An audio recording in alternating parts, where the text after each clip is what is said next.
જય જોહાર, જય આદિવાસી। હું છું તમારો મિત્ર મનીષ નાયક કેવડી।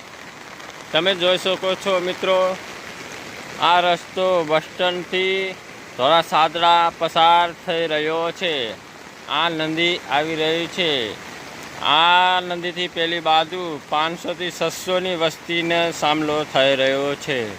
હવે આ નદી આટલું બધું પાણી આવે તો ક્યારે આવી શકાય તો ખરું મિત્રો।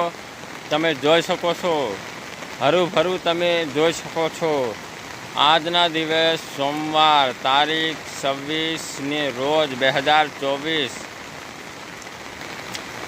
એટલે આ રહ્યું મિત્રો ઘરનારું તૂટી ગયેલું છે। 4 થી 5 વર્ષનું તૂટી ગયેલું છે।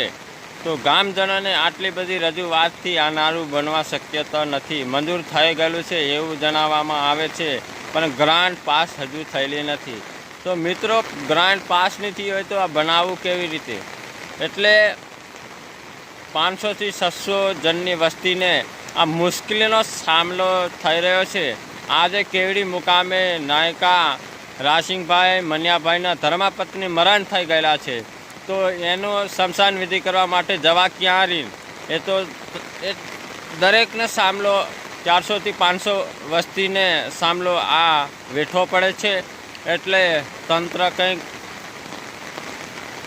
વિચારીને આ રસ્તાની મંજૂરી તાત્કાલિક ધોરણે કરવામાં આવે, મારા તંત્રને રજૂઆત કરવા મારી નમ્ર વિનંતી છે।